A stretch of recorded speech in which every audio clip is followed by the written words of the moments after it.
Recentemente, o Felca publicou um vídeo falando sobre adultização. E o vídeo, felizmente, viralizou, porque é uma chamada e uma tomada de consciência para um tema que já precisava ser discutido há muitos anos. Ele mostrou de forma bem real como a gente está encurtando a infância das crianças. Como nós estamos maculando essa fase tão linda e transformando crianças em adultos em miniatura. Mesmo sendo um conteúdo pesado, a mensagem dele trouxe uma tônica muito séria. Porque a adultização não é só um fenômeno da moda, é um problema profundo, com consequências psicológicas e emocionais graves. E aqui eu quero ir um pouco além do que o Felca falou. Eu quero analisar junto com vocês as consequências emocionais e psicológicas da adultização. Quero que a gente olhe para isso pela lente da psicanálise, para entender não só que isso é errado, mas por que é errado. O que isso faz com a mente de uma criança e como isso marca a vida adulta para sempre. A infância não é um detalhe da vida, não é uma fase da vida. Ela é a fundação, ela é a base da vida adulta. E se a gente constrói a fundação com pressa ou de maneira errada, o alicerce de forma errada, usando o peso do mundo adulto antes da hora, o prédio inteiro, que é a vida dessa criança, vai crescer torto e instável. A gente está transformando crianças em adultos em miniatura e fingindo que está tudo bem, ou fingindo que a gente não está percebendo. Vestindo, maquiando, incentivando e cobrando delas coisas que nem nós adultos conseguimos sustentar ou entregar. E ainda temos coragem de chamar isso de precocidade, maturidade, ou pior ainda, de fofura, de inteligência. O nome disso é adultização. E na psicanálise, esse é um dos maiores crimes emocionais que pode se cometer contra uma criança. Porque a infância é um território que precisa ser protegido com unhas e dentes. E quando a gente invade esse território antes da hora, a conta chega, e chega pesada. Chega na forma de adultos ansiosos, inseguros, emocionalmente quebrados ou, na pior das hipóteses, até psicotizados por não suportar um peso antes da hora. Afinal de contas, o que é adultização? Adultização é empurrar crianças para vivências, comportamentos e responsabilidades que pertencem ao mundo adulto. E não se engane, isso não acontece só quando uma criança está com maquiagem pesada, ou roupa, ou dancinha sexualizada. Nós vamos estender um pouco o tema. A adultização é colocar a criança para lidar com preocupações que não cabem nessa idade, para entender conversas que não são do seu mundo, para mediar relacionamento de pai e mãe onde ela não deveria estar, para assumir tarefas e papéis que exigem maturidade emocional que ela ainda não tem. É pedir conselho quando ela ainda não tem condição de elaborar os fatos. É fazer com que ela seja grande antes da hora. E por mais que isso pareça um elogio, nossa, ele é tão maduro, nossa, ele parece um hominho. Na prática, isso significa que ele está pagando um preço alto para suprir algo que o adulto deveria assumir e está projetando nessa criança. O olhar psicanalítico. Na psicanálise, a infância é a fase que o sujeito se estrutura. A infância é o alicerce. A infância é o que vai sustentar toda a vida adulta. Não é apenas uma fase bonitinha da vida. É o período em que o inconsciente está sendo escrito. É a base. Tudo que a criança vive, ouve, sente, aprende e testemunha nessa fase vai formar a base sobre a qual ela vai se apoiar ou se desequilibrar para o resto da vida. É o momento de formar as primeiras noções de segurança, afeto, confiança, limite, identidade, sexualidade. Quando a criança é empurrada para papéis adultos de forma precoce, ela pula essas etapas essenciais. E pular etapas, no sentido psicanalítico, não é acelerar o desenvolvimento, é quebrar o desenvolvimento. Quando eu pulo ou acelero etapas, eu quebro o desenvolvimento. E quando a base é quebrada, o edifício psíquico inteiro fica instável e comprometido. Como a adultização acontece? Ela não acontece só em casos extremos, talvez ela aconteça aí dentro da sua casa. E talvez você nem sabe, e agora é hora de abrir os seus olhos e começar a observar ao seu redor. Muitas vezes ela é sutil, silenciosa e até fofa aos olhos de quem está de fora. Por exemplo, na estética, maquiagens pesadas em crianças pequenas, roupas sexualizadas, justas, curtas, salto alto antes da hora, unha postiça em criança tão pequena, crianças virando miniaturas de blogueiras e se comportando na frente de câmera como se já tivessem idade para discutir temáticas. Também na linguagem isso acontece. Quando eu exponho a crianças a conversas sobre sexo, sobre dinheiro, sobre brigas conjugais, sobre política, sobre violência, como se ela tivesse maturidade para processar isso. Nós precisamos proteger as nossas crianças. Também em relação à responsabilidade, a adultização acontece. Quando colocamos criança para cuidar de irmãos menores, quando colocamos crianças para assumir tarefa de adulto, ou ser o homem ou a mulher da casa, porque os pais estão ausentes ou sobrecarregados. A adultização também acontece na exposição pública, quando eu transformo criança em influencer, com fala ensaiada, com rotinas adultas e pressão para manter a imagem. Aqui me lembro muito de uma entrevista da Sandy, quando ela falava que desde muito pequena precisou cantar, a Sandy, da dupla Sandy Júnior, e para subir no palco como um cantor, você precisa se maquiar, e se pintar, e se vestir. E ela falava no programa, numa entrevista com a Angélica, que até hoje ela tem um problema de imagem muito sério, que ela não consegue ir à padaria de manhã, quando ela acorda, sem fazer toda uma rotina de maquiagem pesada, com muita base, com cílios, com batom, enfim. Ela falava o quanto para ela é difícil se enxergar naturalmente, sem maquiagem. Olha o resquício de uma situação precoce que aconteceu na vida dela. Muitas vezes isso vem, essa questão dos pais de maquiar os filhos ou de adultizar os filhos, travestido de orgulho. Ai, meu filho é muito responsável. Ai, ela é muito vaidosa. Olha que gracinha, meu filho discute sobre todos os temas, ele entende de tudo. Mas o que parece elogio pode ser um pedido de socorro disfarçado. Será que o seu filho gostaria mesmo de estar nesse lugar? Será que as crianças que convivem com você estão preparadas para os papéis que você tem colocado nelas? O impacto psicanalítico. A adultização rouba da criança o direito ao tempo psíquico. Na psicanálise, o brincar, o fantasiar, o explorar são recursos fundamentais para que a criança aprenda de forma segura sobre a vida adulta.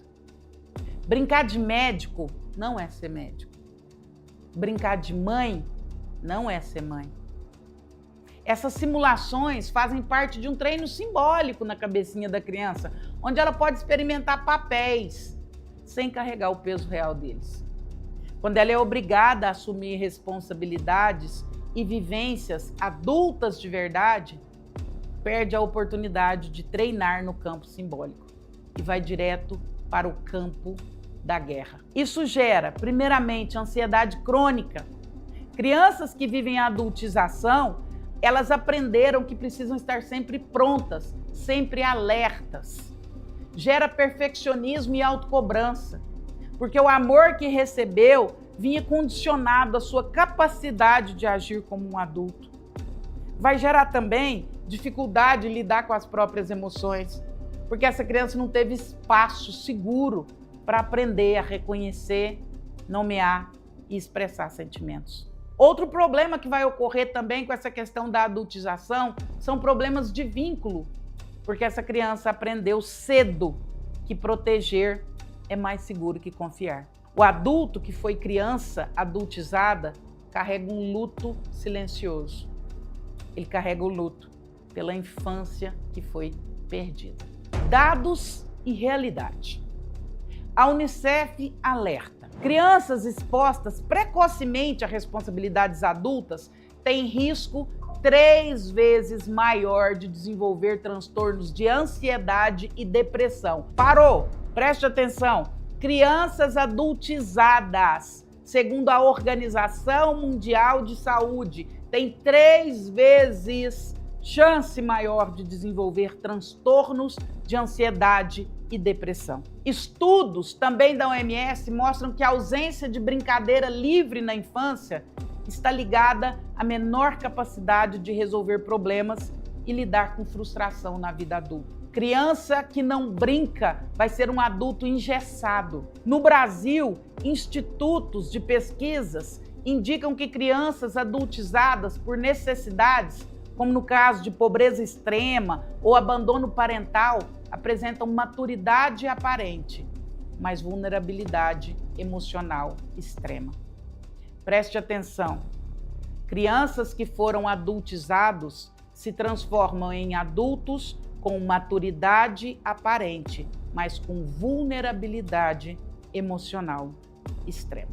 Os perigos disfarçados de elogio. Ai, ele é muito responsável para a idade dele, que gracinha.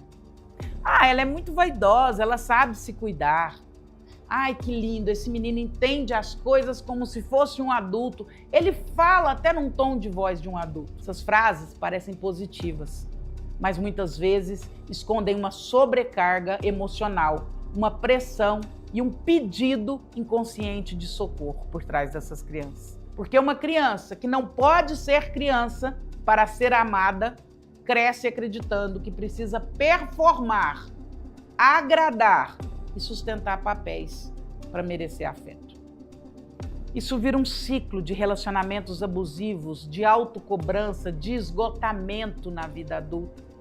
Esse adulto vai crescer acreditando que ele precisa dar resultado, que ele precisa performar, que ele precisa ser um personagem e que ele não é amado só por ser quem ele é. Crianças adultizadas se transformam em adultos com cobrança extrema e com dificuldade de serem amados simplesmente pelo que são. A infância como território sagrado. A infância é sagrada porque ela é insubstituível. Você vai ter aí uns 60 anos para ser adulto, mas alguns poucos 12 anos para ser criança. Não existe pular para a próxima fase, como num jogo. A criança que não brinca, se ela não brincar, se ela não sonhar, se não viver no tempo dela, vai carregar o peso dessa lacuna para sempre, porque a infância dura pouco. Na psicanálise, dizemos que o que não é vivido retorna. O problema é que quando retorna, vem deformado. Na psicanálise, dizemos que todas as fases que não são vividas vão voltar em algum momento da sua vida, só que vão voltar deformadas. O adulto que não foi criança vai tentar recuperar isso de formas muitas vezes prejudiciais, em comportamentos irresponsáveis, em fugas emocionais, em vícios ou em relações destrutivas, em irresponsabilidade, em depressão, em ausência de vontade de viver, em falta de liberdade. É aquele adulto duro, rígido, que não ri da piada, que se torna extremamente crítico, destrutivo com o outro e às vezes consigo mesmo. Vivemos numa cultura que confunde adultização com sucesso. Quanto mais cedo a criança fala como adulto, se veste como adulto e pensa como adulto, mais especial ela parece. Aliás, vivemos numa sociedade que, aqui vai uma crítica muito especial minha e pessoal, eu me pergunto se a gente gosta de criança. Porque a gente gosta de criança que não grita, a gente gosta de criança que não chora, a gente gosta de criança que não faz bagunça, a gente gosta de criança que não faz barulho. Então a gente não gosta de criança, porque criança é isso tudo. Ou a gente patologiza o que deveria ser normal. A criança tímida vira autista, a criança agitada vira TDAH, a criança teimosa vira TOD. Ou engessamos as crianças ou patologizamos as crianças. Então não gostamos de criança. Ou adultizamos as crianças, que aí é acabar de danar com o resto. Mas isso não é sucesso, isso é roubo. Roubo de tempo, roubo de afeto, roubo de leveza, roubo de fantasia. Roubo da possibilidade de amadurecer com raízes firmes, com estabilidade. Estamos criando adolescentes esgotados e adultos que não sabem viver. E quando chegam à vida real, descobrem que nunca tiveram o treino emocional que mereciam ter tido na infância e que a infância oferece. A infância é um treino emocional para a vida adulta. Se mal vivido, estragou o projeto inteiro. O papel dos adultos. Proteger a infância é dever de todos.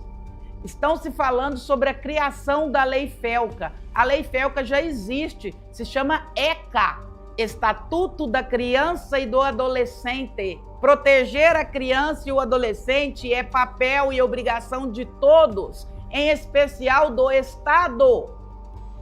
Não é criar uma bolha, mas permitir que cada fase seja vivida no seu tempo. Significa deixar a criança brincar, se sujar, inventar história, errar, experimentar, gritar, rir e aprender sem que tudo precise ter performance ou retorno. Eu acho um crime o que a gente faz com criança. Perceba que crianças não caminham, elas saltitam. Perceba isso. Hoje, depois desse vídeo, comece a observar de costas uma criança andando. A criança ela não anda, ela pula. É a coisinha mais fofa do mundo. E ninguém ensinou isso para ela, é o jeitinho dela mesmo. A criança ela é tão feliz que ela não caminha, ela saltita. E quando nós somos adultos, nós vamos colocando o nosso pé cada vez mais no chão, no chão, no chão, até que paramos de saltitar. Outro dia eu vi um avô que deu um presente para uma menininha, uma boneca na caixa.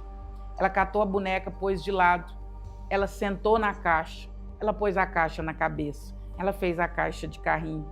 Aquela menina foi feliz simplesmente com uma caixa. Quando a gente é criança, a gente é feliz no pouco. Quando a gente é criança, a gente simula a vida adulto para se tornar um adulto saudável. Se o seu filho, seu amigo ou seu parente quiser imitar um adulto, que seja na brincadeira. Se quiser participar de conversas, que sejam filtradas na linguagem e no conteúdo. Se quiserem assistir filmes com você, que sejam adequados para a idade dela e não para a sua. Se quiser brincar de ser grande, que seja sabendo que ela pode voltar a ser pequena na hora que ela quiser. Proteja a infância, porque ele é um território que vivemos tão pouco, mas que é tão importante, porque ele vai criar toda a base e toda a estrutura para uma vida adulta saudável. Na psicanálise existe uma certeza. O que não é vivido na infância vai voltar e vai cobrar um preço alto na vida adulta. Tá aí exemplos de grandes cantores e grandes atores que tiveram que muito crianças performarem e na vida adulta são deprimidos, têm tentativa de autoextermínio, são usuários de droga e daí para frente você vai encontrar milhares de casos assim. Se a criança não teve espaço para ser criança, vai passar a vida tentando preencher um vazio que nunca será preenchido. A infância não volta. E se a gente não proteger agora, o prejuízo vai ser para sempre. Criança adultizada não é criança mais forte, é criança mais ferida. E o preço dessas feridas, quem paga é o adulto que ela vai se tornar. Infelizmente, proteger a infância é dever de todos nós. Que as crianças ao seu lado possam se vestir como crianças, brincar como crianças, se manifestar como crianças. assistir apenas conteúdos de criança. Ter o direito de viver essa fase que é tão importante e tão imprescindível para a vida adulta. Talvez de todos os animais da nossa espécie, nós somos o que mais permanecemos na primeira fase da existência, que é a infância. E aí a natureza já nos dá um sinal, porque a natureza não erra. Se ficamos pelo menos 12 anos na infância, é porque por 12 anos precisamos vivê-la intensamente. Proteja, cuide de quem você ama, de quem está ao seu redor. E que não seja só o Felca, que não seja só a doutora Andréa Vermont, mas que você se some à nossa voz e façam vídeos como esse chegar a milhares de pessoas, para que leis mudem, para que algoritmos mudem, para que redes sociais mudem, para que sociedades se transformem, para que sejamos pessoas melhores. Se você gostou desse conteúdo, eu gostaria de te convidar a se inscrever no nosso canal, se esses conteúdos fazem sentido para você. Se você ainda gostou mais ainda e acha que esse conteúdo precisa chegar a mais pessoas, eu gostaria de te convidar a compartilhar esse conteúdo. Meu nome é doutora Andréa Vermont, eu sou filósofa, psicanalista, neurocientista, mas acima de tudo eu sou mãe e sou apaixonada pela doce subversão da infância. Grande beijo. Pare de tentar fazer com que ele sinta sua falta desaparecendo. Eu sei que isso soa contraditório, mas aqui está o que ninguém te conta sobre a psicologia masculina. Quanto mais você tenta fazer com que ele sinta sua falta, mais esquecível você se torna. E eu vou provar isso para você nos próximos minutos. Consciência, psicologia de verdade e estratégias que realmente funcionam. Sou Andréa Vermont, psiquiatra, psicoterapeuta e escritora. E há décadas estudo as emoções humanas, a inteligência emocional e os segredos da mente. Hoje quero compartilhar com você o que aprendi em minha prática clínica, em minhas pesquisas e na convivência com milhares de pacientes e leitores. Neste momento, você provavelmente está fazendo uma de 3 coisas. Ou está dando a ele tudo o que ele quer quando ele quer, ou está se fazendo de difícil, esperando que ele corra atrás, ou está presa naquele meio termo, tentando ser perfeita e se perguntando por que ele está perdendo o interesse. Todas as 3 abordagens têm uma coisa em comum, estão focadas nele e não em você. Mas e se eu te dissesse que as mulheres pelas quais os homens se apaixonam, aquelas que eles não conseguem esquecer, aquelas que eles perseguem por meses ou até anos depois do término, essas mulheres não estão jogando joguinhos. Elas operam dentro de uma estrutura psicológica completamente diferente. E ao final deste vídeo, você saberá exatamente qual é essa estrutura e como usá-la. Eis a verdade que vai mudar tudo para você. Os homens não sentem falta de mulheres que tentam ser sentidas. Eles sentem falta de mulheres que criam dependência emocional. Há uma diferença enorme e entender isso transformará a maneira como você aborda cada interação com ele a partir de agora. A maioria dos conselhos diz para você se afastar, ser misteriosa, não mandar mensagem primeiro. Isso é coisa de amador, são táticas.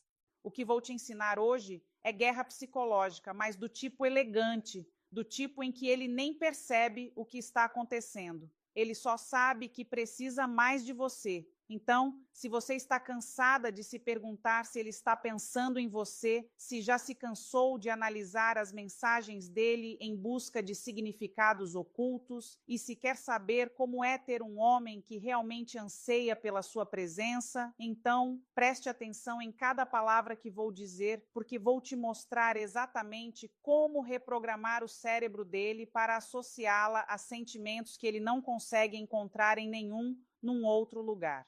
Vamos começar com a maior mentira que já te contaram sobre fazer os homens sentirem sua falta. Preparada? A mentira é que a ausência faz o coração ficar mais apegado. Não é assim que o cérebro masculino funciona. A ausência sem significado emocional apenas gera indiferença. Mas a ausência após um impacto emocional cria obsessão. Pense na sua música favorita. Você não sente falta do silêncio, você sente falta daquela melodia específica, daquela letra, da maneira como ela te faz sentir. Isso é a impressão emocional e é o segredo para fazer um homem sentir tanta falta de você que ele não consegue se concentrar em mais nada. Eis o que realmente acontece no cérebro dele quando você desaparece sem criar essa impressão emocional.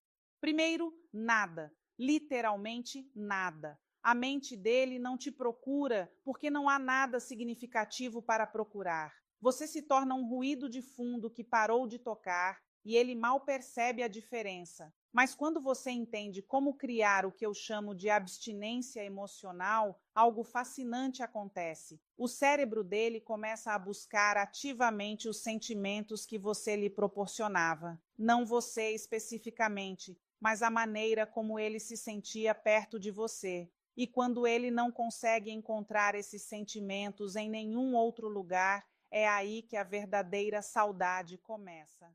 Em minha prática clínica, observei uma resposta neuroquímica fascinante que ocorre quando alguém sente prazer e, em seguida, esse prazer é repentinamente retirado. O cérebro libera a dopamina, não quando conseguimos o que queremos, mas quando estamos antecipando a conquista do que queremos. Essa antecipação cria um ciclo de desejo intenso que é incrivelmente poderoso. Muitas mulheres ativam esse ciclo ao contrário. Elas fornecem doses constantes de dopamina por meio de mensagens de texto, atenção e disponibilidade. Depois se perguntam: por que se afastarem não gera desejo? É porque elas nunca criaram a lacuna de antecipação em primeiro lugar. Então, como criar um distanciamento emocional em vez de simplesmente desaparecer?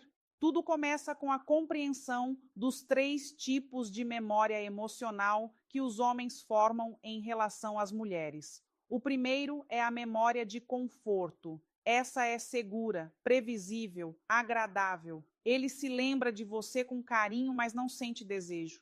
O segundo é a memória de atração. Essa é física, excitante, mas geralmente superficial. Ele te deseja fisicamente, mas não sente sua falta especificamente. Mas o terceiro tipo é onde a mágica acontece. Chama-se memória de identidade. É quando você o faz se sentir uma versão melhor de si mesmo, quando você ativa partes da personalidade dele que ele ama, mas raramente consegue expressar. Quando você o vê de uma forma que o faz se sentir mais vivo, mais capaz, mais interessante do que ele normalmente se sente, a memória de identidade é viciante porque está ligada à autoestima dele. E quando você está longe, ele não sente apenas a sua falta, ele sente falta de quem ele é quando está com você. Essa é a diferença entre alguém esquecer que você existe e alguém passar noites em claro se perguntando quando vai te ver de novo. A seguir, vou te mostrar exatamente como criar memória de identidade em qualquer homem, independentemente de quanto tempo vocês se conhecem ou qual já a sua situação atual. Mas primeiro, deixe-me falar sobre a única coisa que destrói a memória de identidade mais rápido do que qualquer outra coisa: a previsibilidade. Quando um homem consegue prever suas reações, sua disponibilidade, suas respostas, sua energia, você se torna emocionalmente plana na mente dele. Não há mistério, nenhuma descoberta, nenhum motivo para o cérebro dele continuar tentando te decifrar. Mas é aqui que fica interessante. Imprevisibilidade não significa ser volúvel ou inconsistente. Significa ser emocionalmente dinâmica. Significa mostrar diferentes facetas de si mesma em momentos inesperados. Significa ser carinhosa e conectada num dia e misteriosamente ocupada no outro. Não porque você esteja jogando joguinhos, mas porque você tem uma vida rica e plena da qual ele vislumbra momentos. As mulheres mais magnéticas que observei ao longo dos anos são assim. Elas estão presentes quando querem estar presentes e ausentes quando querem estar ausentes. Não há desespero, nem análises, nem dúvidas se estão fazendo a coisa certa. Elas fluem com a própria energia e deixam os homens se adaptarem ao ritmo delas em vez do contrário. Isso cria o que eu chamo de efeito montanha-russa emocional. Não o tipo prejudicial em que você oscila entre o calor e o frio, mas o tipo intrigante em que ele nunca sabe ao certo qual versão de você vai encontrar e todas elas o fascinam. Agora deixe-me mostrar exatamente como criar uma memória de identidade com qualquer homem a partir de hoje à noite. A chave é aprender a refletir para ele as partes de si mesmo que ele ama, mas que não consegue expressar com frequência suficiente. Todo homem tem aspectos ocultos da sua personalidade, dos quais se orgulha, mas raramente demonstra. Talvez ele seja engraçado, mas trabalhe num emprego sério. Talvez seja criativo, mas passe a maior parte do tempo sendo prático. Talvez seja aventureiro, mas leve uma vida rotineira. Talvez seja inteligente, mas esteja rodeado de pessoas que não apreciam esse seu lado.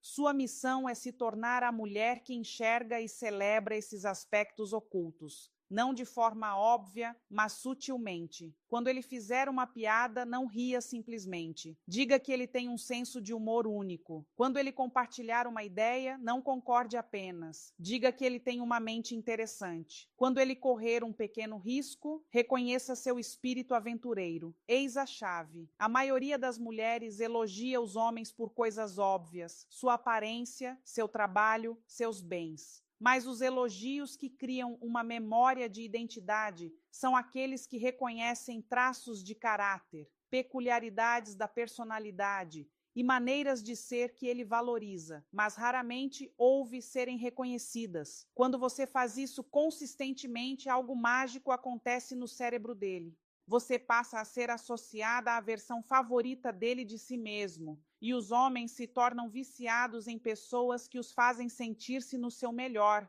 Mas aqui está a parte crucial que a maioria das mulheres ignora. Depois de criar essa memória de identidade, depois de mostrar a ele essa versão dele, você precisa criar espaço para que ele sinta falta dela. Você não pode estar disponível o tempo todo para lhe proporcionar essa sensação. É aí que entra o distanciamento emocional. É aqui que a ausência estratégica se torna poderosa. Não uma ausência aleatória, nem uma ausência manipuladora, mas um espaço intencional que permite que a impressão emocional que você criou ecoem na mente dele. Vamos falar sobre a arte da presença e ausência estratégicas. Não se trata de desaparecer aleatoriamente ou se fazer de difícil. Trata-se de entender o ritmo emocional e usá-lo para criar uma atração psicológica quase irresistível.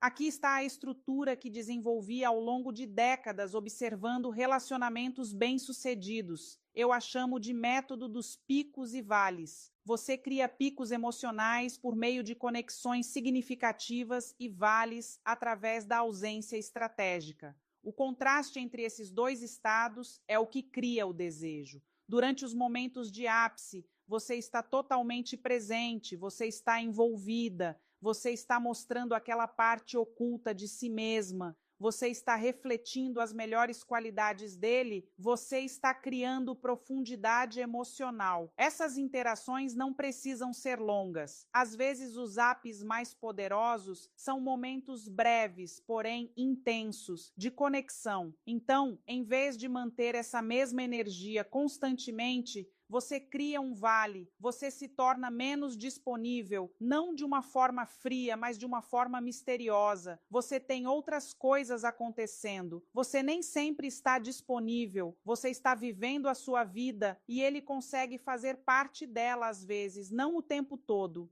O período do vale é crucial porque é quando a mente dele processa o que aconteceu durante o ápice, é quando a memória emocional se solidifica, é quando ele começa a ansiar pela próxima experiência de ápice com você. A maioria das mulheres tem medo dos vales. Elas pensam que isso significa perder a conexão, mas os vales são, na verdade, o que tornam os apps significativos. Sem contraste, não há intensidade. Sem espaço, não há saudade. Veja como aplicar isso na vida real. Digamos que você tenha uma conversa incrível com ele numa noite. Ótima conexão, risadas, profundidade. Esse é o ápice. Em vez de tentar recriar essa mesma energia imediatamente por mensagens ou ligações, você dá espaço. Você se torna um pouco menos disponível nos próximos 1 ou 2 dias. Você o deixa absorver essa experiência positiva sem diluí-la. Durante o período de afastamento emocional, você não o ignora completamente, mas também não o procura. Você se mantém neutra, mas receptiva quando ele entra em contato. Você está focada na sua própria vida. Você cria um mistério sobre o que está fazendo e com quem está. O que acontece durante esse período é fascinante. O cérebro dele começa a reproduzir a experiência do ápice. Ele começa a se perguntar quando isso acontecerá novamente. Ele começa a pensar no que você está fazendo. A memória emocional de como ele se sentiu bem com você começa a se intensificar porque não está sendo diluída pelo contato constante. Agora vamos falar sobre táticas específicas para criar esse distanciamento emocional em diferentes situações, começando pelas mensagens de texto, porque é aí que a maioria das mulheres se sabota sem perceber. O maior erro que as mulheres cometem com mensagens de texto é tratá-las como uma conversa, em vez de como moeda de troca emocional. Cada mensagem deve gerar expectativa, criar intriga ou reforçar a memória da relação. Enviar mensagens apenas para preencher o silêncio ou manter contato constante. Na verdade, funciona contra você. Aqui está uma estratégia poderosa para mensagens de texto. Em vez de perguntar como foi seu dia, tente algo como: acabei de pensar em algo que você disse ontem. Ficou na minha cabeça. Então, não explique imediatamente. Deixe que ele pergunte o que era. Isso cria curiosidade e mostra que ele está se esforçando para manter o contato mesmo quando vocês estão distantes. Outra abordagem é a mensagem de retorno. Mencione algo específico de uma conversa anterior que tenha mostrado a personalidade dele de forma positiva. Vi algo hoje que me lembrou daquela história que você contou sobre sua viagem ao Japão. Seu lado aventureiro é muito atraente. Isso reforça a memória da relação enquanto gera uma pequena dose de dopamina. Mas aqui está a chave para as mensagens de texto. Não esteja constantemente disponível para responder. Não tente acompanhar o tempo de resposta dele. Não se sinta obrigada a manter as conversas. Às vezes, envie algo interessante e depois desapareça por algumas horas. Deixe-o se perguntando o que você está fazendo. Isso não significa ser rude ou jogar joguinhos. Significa ter uma vida além do celular. Significa valorizar seu tempo e energia. Significa entender que a disponibilidade imediata diminui o seu valor percebido na mente dele. Agora vamos abordar o elefante na sala. E se você já estiver disponível demais, e se você for a primeira a mandar mensagem, sempre respondendo imediatamente, sempre sendo prestativa, é possível reverter isso? Com certeza. Mas isso requer uma mudança estratégica que pode parecer desconfortável no início. A chave é criar o que eu chamo de quebra de padrão. Você precisa quebrar o ritmo previsível que estabeleceu e criar curiosidade sobre a mudança. Veja como fazer isso sem ser dramática ou óbvia. Comece diminuindo gradualmente sua disponibilidade. Não passe de mandar mensagens o dia todo para um silêncio absoluto. Isso é muito brusco e provavelmente terá o efeito contrário. Em vez disso, torne-se um pouco menos responsiva gradualmente. Se você costuma responder em 5 minutos, comece a demorar 30. Se você costuma mandar mensagem de bom dia primeiro, às vezes pule essa etapa. Se você está sempre livre quando ele quer sair, comece a ter outros planos ocasionalmente. O objetivo é criar uma sutil confusão na mente dele. Ele deve começar a se perguntar por as coisas parecem diferentes, mas sem conseguir identificar exatamente o que mudou. Essa confusão cria envolvimento mental, e o envolvimento mental é o primeiro passo para o desejo. Em minha experiência clínica, observei que quando alguém está sempre disponível, o cérebro o categoriza como um recurso que sempre estará lá. Não há urgência, nenhum medo de perda, nenhum motivo para priorizá-lo. Mas quando a disponibilidade se torna incerta, o cérebro recategoriza essa pessoa como algo que pode ser perdido, o que desencadeia um comportamento de busca. Mas você precisa ter cuidado durante essa transição. Não se torne fria ou distante. Não o castigue por sua disponibilidade excessiva anterior. Simplesmente torne-se mais seletiva sobre quando e como você interage. Mostre a ele que seu tempo e energia são recursos valiosos que ele precisa conquistar para ter acesso. Agora vamos falar sobre o cenário pós-érmino, porque é quando os princípios do afastamento emocional são mais eficazes. Se você terminou recentemente com alguém e quer que essa pessoa sinta muita saudade, a primeira coisa que você precisa entender é que seus instintos provavelmente estão errados. Seus instintos estão dizendo para você entrar em contato, explicar, consertar as coisas, mostrar a ele o que ele está perdendo. Todos esses instintos trabalham contra você. Eles diminuem o mistério, reduzem seu valor e impedem que o processo de afastamento emocional funcione. Em vez disso, você precisa desaparecer completamente por um período significativo, não apenas do celular dele, mas de toda a consciência dele, sem interação nas redes sociais, sem aparecer onde ele possa estar, sem contato por meio de amigos em comum. Você precisa se tornar um fantasma. Mas aqui está o que torna isso diferente dos conselhos típicos de contato zero. Enquanto você estiver ausente do mundo dele, você não estará sentada esperando que ele entre em contato. Você estará ativamente melhorando sua vida de maneiras que o surpreenderiam se ele soubesse delas. O efeito psicológico dessa abordagem é devastador no melhor sentido possível. Enquanto ele espera que você corra atrás dele, que se quebre, que precise dele, você se torna alguém que não precisa de ninguém. Essa contradição cria uma dissom cognitiva que alimenta pensamentos obsessivos. Vamos falar sobre os erros que destroem o distanciamento emocional e fazem com que você seja esquecível em vez de inesquecível. O primeiro e maior erro é quebrar a sua própria ausência. Você cria espaço, ele começa a sentir sua falta, você sente a atração e então entra em contato porque também sente falta dele ou porque tem medo de perdê-lo. Isso destrói completamente a estrutura psicológica que você construiu. Mostra a ele que sua ausência não foi porque você tinha coisas melhores para fazer, foi porque você estava jogando um jogo. E quando ele percebe que é um jogo, ele para de jogar. O verdadeiro distanciamento emocional só funciona quando é autêntico, quando você realmente tem uma vida tão plena que não precisa de contato constante com ele, quando sua ausência é um resultado natural das suas prioridades e não uma jogada calculada para chamar a atenção.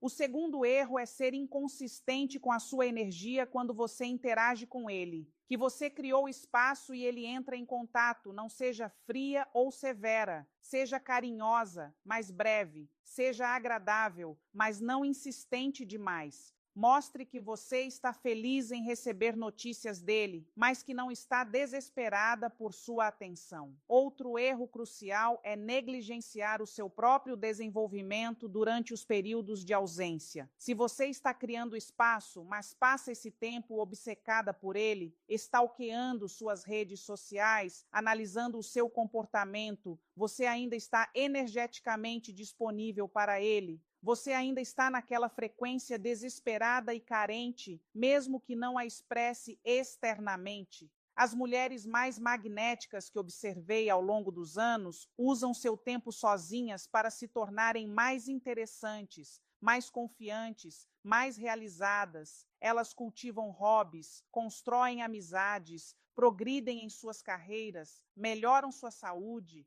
exploram novos interesses. Quando se reconectam, são genuinamente mais atraentes porque cresceram. Agora vamos falar sobre a mentalidade que torna tudo isso fácil em vez de exaustivo. As mulheres que naturalmente inspiram obsessão não pensam em inspirar obsessão. elas pensam em viver bem, elas pensam em honrar suas próprias necessidades, elas pensam em construir uma vida tão plena que qualquer homem que queira fazer parte dela precise agregar valor significativo. Essa mudança de mentalidade transforma tudo. Em vez de se perguntar como faço para que ele sinta minha falta, você começa a se perguntar: como crio uma vida tão incrível que qualquer um sentiria falta de fazer parte dela? Em vez de se concentrar no comportamento dele, você se concentra no seu próprio crescimento. Quando você age com essa mentalidade, o distanciamento emocional se torna natural. Você não está disponível o tempo todo porque tem coisas importantes para fazer.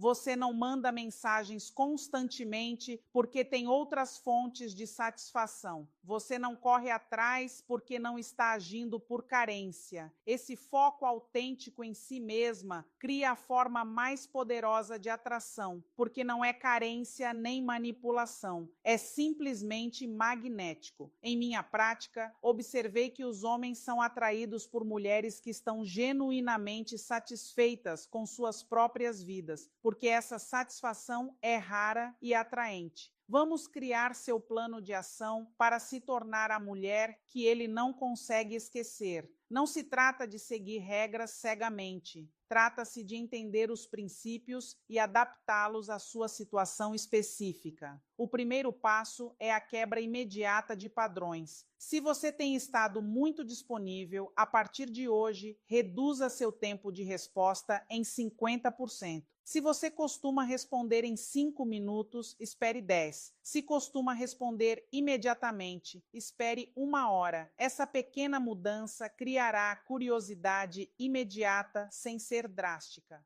O segundo passo é a auditoria de energia. Analise suas interações com ele na última semana. Quanta da sua energia emocional foi direcionada a ele em comparação com a sua própria vida e objetivos? A proporção não deve ser superior a 30% para ele e 70% para você. Se estiver desequilibrada para o outro lado, você precisa trabalhar nisso. O terceiro passo é criar experiências marcantes. Na próxima vez que interagir com ele, concentre-se inteiramente em criar uma profundidade emocional.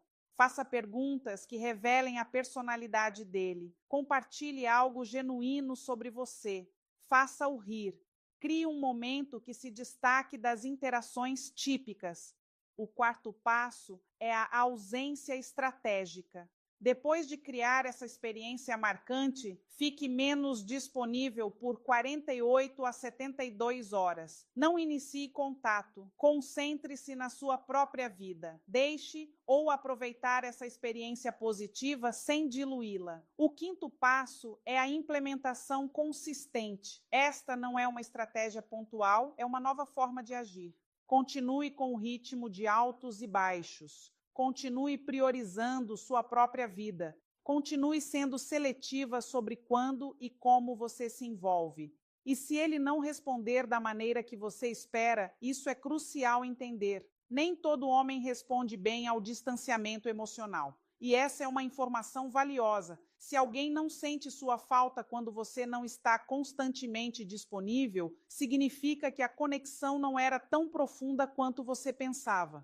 Não leve para o lado pessoal. Algumas pessoas simplesmente não são energeticamente compatíveis com você. Alguns homens preferem mulheres que estão sempre disponíveis porque é mais fácil e exige menos esforço da parte deles. Esses não são os homens que você quer. De qualquer forma, o homem certo para você responderá ao seu aumento de autoestima e seletividade, melhorando a própria presença. Ele se dedicará mais a passar tempo com você. Ele estará mais presente quando vocês estiverem juntos.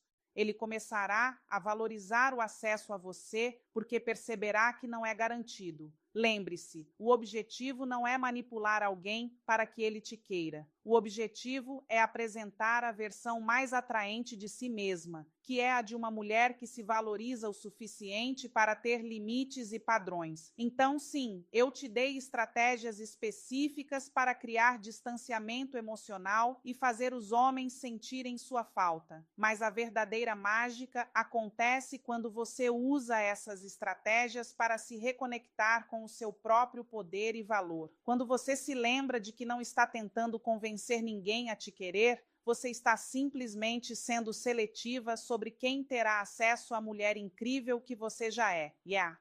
Olha, vou começar esse vídeo com uma verdade que muita gente não quer ouvir, mas que precisa ser dita. A intimidade sexual revela muito mais sobre o estado emocional de um relacionamento do que qualquer conversa de madrugada regada a vinho. E quando falo de intimidade, não estou falando daquele sexo de filme pornô, não. Estou falando daquilo que acontece entre quatro paredes, quando não tem filtro, não tem plateia, não tem ninguém para impressionar. É ali, minha querida, que você descobre se está vivendo um amor sano ou se virou personagem de uma peça de teatro mal ensaiada. Fica comigo até o final deste vídeo, porque vou te revelar um segredo clínico que derruba de vez aquela fantasia romântica de que sexo é só sexo. Spoiler, nunca é só sexo, nunca foi, nunca será. E se você acha que estou exagerando, espera só até eu te contar o que descobri em mais de 20 anos de consultório, atendendo mulheres que chegavam dizendo: doutora, não sei o que está errado comigo. Antes de continuar, deixa eu te pedir uma coisa.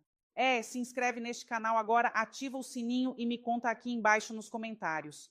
Você já se sentiu usada num relacionamento, mas continuou porque achava que o problema era você. Quero saber, preciso saber que não estou falando sozinha aqui. Então vamos lá. Pega o café, se acomoda direito na cadeira, porque essa conversa vai ser longa, profunda e te garanto, vai mexer com estruturas que você nem sabia que estavam rachadas dentro de você. Conheci a Mariana há uns 3 anos. Ela entrou no meu consultório com aquele ar de quem carrega o mundo nas costas, sabe? Olheiras fundas, mãos inquietas, falava baixo, como se tivesse medo que alguém pudesse ouvir seus segredos através das paredes. 52 anos, empresária bem-sucedida, 3 filhos criados financeiramente independentes.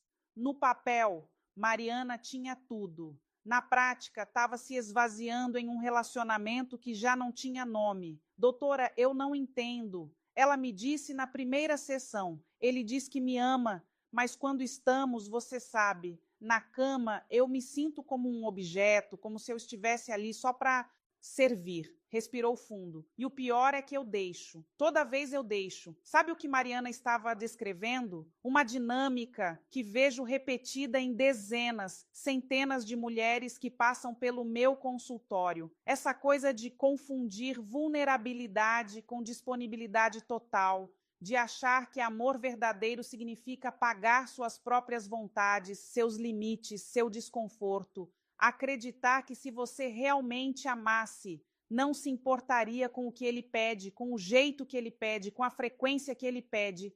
Aí está o primeiro mito que precisamos explodir hoje. Intimidade sexual não é sinônimo de subordinação. Leia de novo. Gruda isso na testa, tatua no braço, coloca como papel de parede do celular.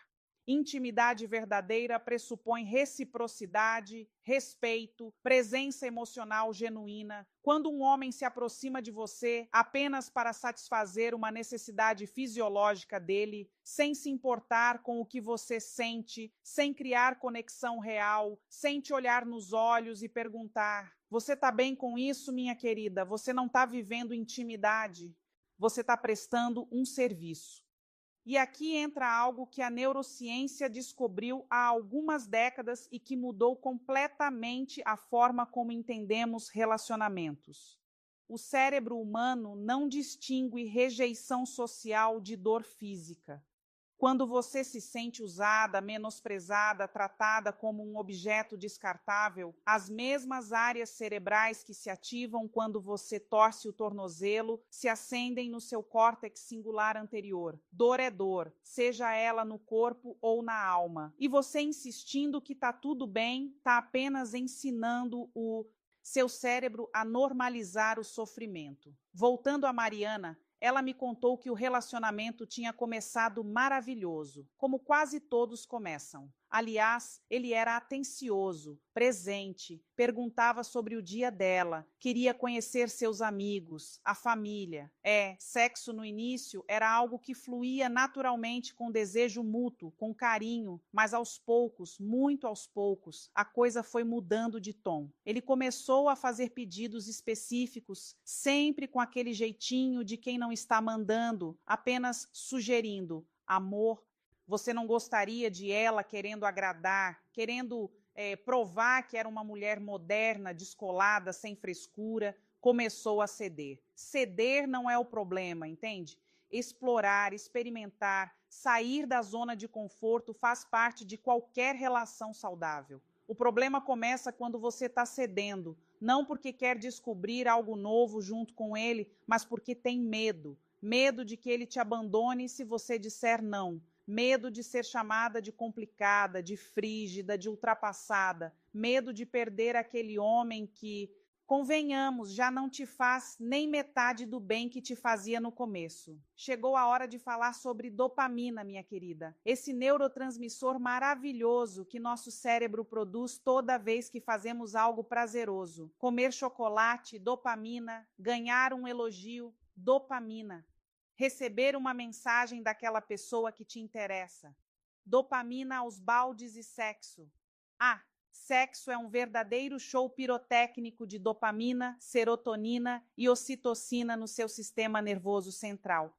É por isso que o início de qualquer relacionamento parece tão viciante, tão mágico. Seu cérebro está literalmente em estado alterado de consciência, parecido com quem usa cocaína. Não estou brincando. Ressonâncias magnéticas comprovam. Mas aqui está o pulo do gato. Dopamina é um sistema de recompensa, não um sistema de apego seguro. Ela te mantém voltando, buscando a próxima dose, o próximo encontro, o próximo momento de prazer. Porém, construir um relacionamento sólido, duradouro, saudável, requer muito mais que dopamina. Requer oxitocina, o hormônio do vínculo que liberado em situações de conexão genuína, abraços longos, conversas profundas, olho no olho, presença real. Requer também regulação de cortisol, o hormônio do estresse, porque relacionamentos tóxicos mantêm você em estado de alerta crônico,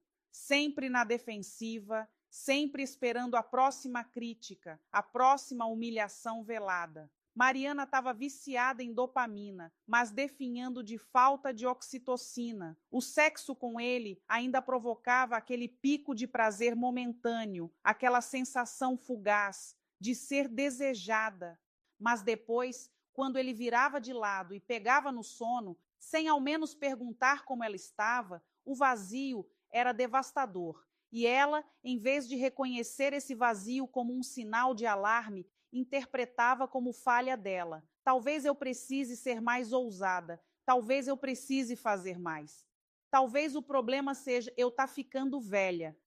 Engraçado como a gente sempre assume que o problema é a gente, né?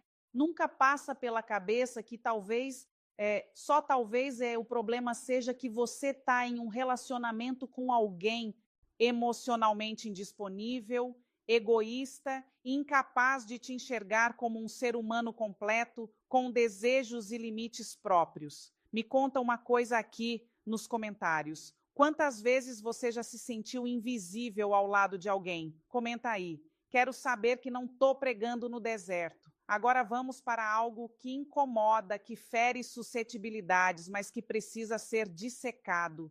O ato sexual em si e o que ele comunica sobre a dinâmica de poder no relacionamento. Quando o homem se aproxima de você e faz um pedido íntimo, específico, né? O que está acontecendo ali não é apenas uma troca de prazer. Existe toda uma comunicação não verbal, todo um script social e psicológico sendo encenado. Se ele te trata com cuidado, pergunta o que você gosta, respeita seus limites, está interessado no seu prazer tanto quanto no dele, você está diante de alguém que te vê como igual, alguém que entende que sexo bom é sexo compartilhado, não sexo executado. Se ele apenas toma sem dar, se ele te coloca em posições que te fazem sentir diminuída, humilhada, se ele termina e você fica ali vazia, sem ter experimentado conexão real, apenas um esvaziamento físico e emocional, minha querida, você precisa acordar para o fato de que esse homem não te vê. Ele vê uma função, ele vê um objeto, ele vê uma mulher descartável. E antes que alguém venha me acusar de estar sendo radical demais, deixa eu te falar,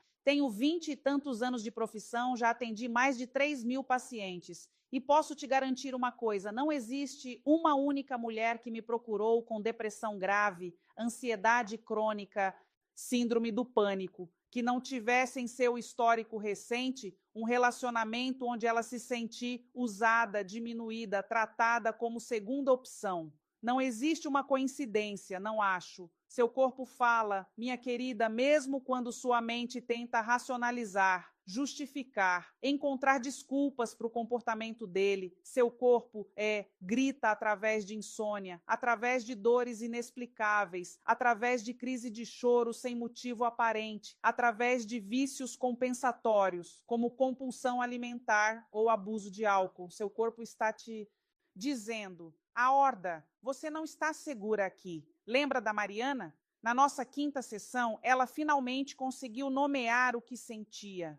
Doutora, eu me sinto suja. Depois que a gente transa, eu vou para o banheiro e fico muito tempo debaixo do chuveiro tentando me limpar. Mas não é a sujeira física, entende? É outra coisa. É como se eu tivesse entregado algo sagrado e tivesse recebido apenas indiferença em troca. Quando ela disse isso, meus olhos encheram de lágrimas. Não porque eu sou uma terapeuta sentimental que chora com qualquer história, mas porque reconheci ali algo que vejo se repetir de nauseam, a dissociação corporal. Mariana tinha aprendido a se desconectar do próprio corpo durante o sexo. Estava ali, mas não estava. Era uma estratégia de sobrevivência psicológica, um mecanismo de defesa que o cérebro cria quando a situação é insuportável. Mas a pessoa acha que não pode sair dela. Dissociação é séria, gente. Não é frescura, não é exagero. É um sintoma clássico de trauma psicológico. E sim, você pode estar traumatizada por um relacionamento, mesmo que ele nunca tenha te batido, nunca tenha gritado, nunca tenha te xingado.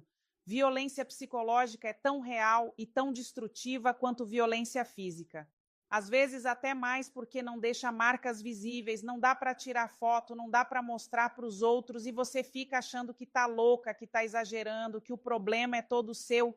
Precisamos falar sobre consentimento. E não é aquele papinho de mas ela aceitou, então tá tudo certo. Consentimento real, genuíno, saudável, não é apenas a ausência de um não, é a presença entusiástica de um sim, né? É você participando ativamente, querendo estar ali, sentindo prazer, sentindo conexão, consentimento, dado por medo, por pressão, por culpa, por manipulação emocional. Não é consentimento, é coerção disfarçada. Tem uma paciente minha, vou chamar lá de Fernanda, 47 anos, que me disse numa sessão: doutora, eu percebi que há 5 anos eu não digo não para ele. Não porque eu sempre queiro, mas porque simplesmente desistir. É mais fácil deixar ele fazer o que quer e terminar logo com aquilo do que aguentar dias de cara feia, comentários passivo-agressivos, ele me ignorando. Então eu deixo, mas por dentro eu tô morta.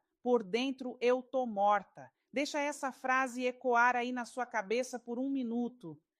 Essa é a realidade de milhares, milhões de mulheres que vivem em relacionamentos onde o sexo virou uma moeda de troca, uma forma de manter a paz, uma maneira de evitar conflito. E aí você me pergunta: mas doutora, como é que eu saio disso? Calma, já chego lá.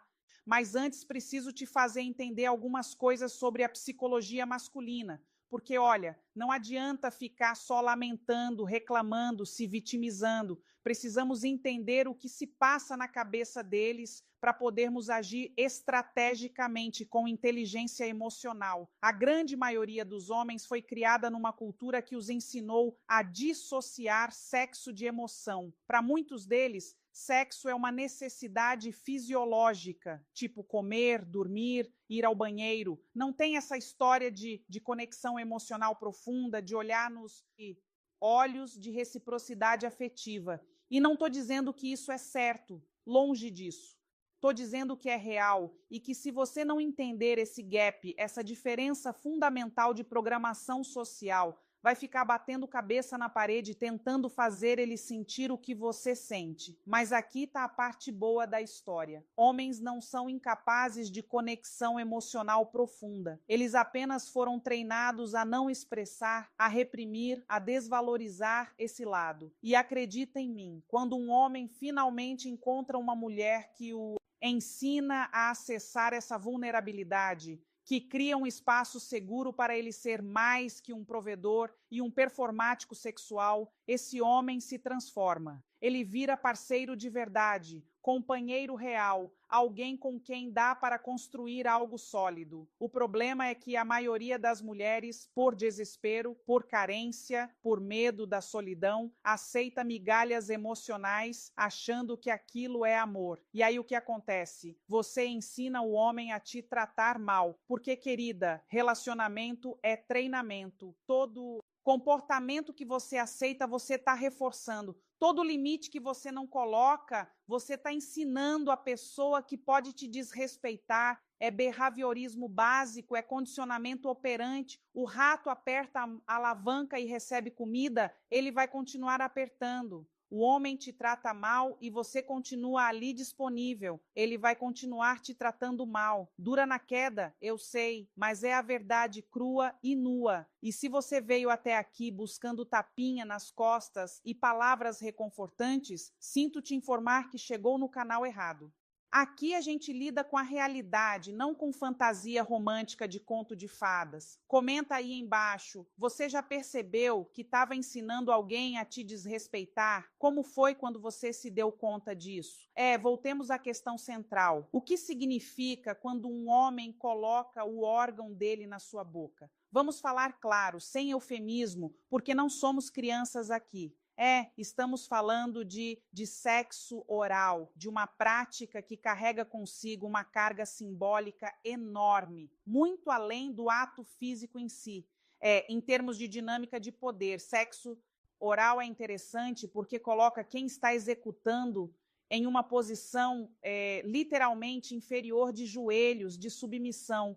Não estou fazendo julgamento moral, estou apenas descrevendo a configuração física e o que ela representa no imaginário coletivo. E aqui está o ponto crucial. Se essa prática acontece em um contexto de reciprocidade, onde ele também se preocupa em te dar prazer, onde existe uma troca genuína, onde ambos estão presentes e conectados, ótimo, sem problema nenhum. Adultos consensuais fazem o que quiserem. Mas se essa prática acontece de forma unilateral, se ele sempre pede e você sempre dá, se ele termina satisfeito e você fica ali frustrada, se ele nunca retribui, se ele faz você sentir que seu prazer não importa, aí, minha querida, temos um problema. Porque o que está acontecendo não é sexo, é dominação, é uma encenação de poder, onde você é a peça submissa e ele é o protagonista cujas necessidades são as únicas que importam. E antes que venha aquela vozinha na sua cabeça dizendo: "Ah, mas eu faço porque eu gosto". Deixa eu te fazer uma pergunta. Você gosta mesmo ou você gosta de ser desejada? Você gosta do ato em si ou você gosta da sensação de ser querida, necessária, importante para ele? Porque muitas mulheres confundem essas duas coisas, elas se substituem.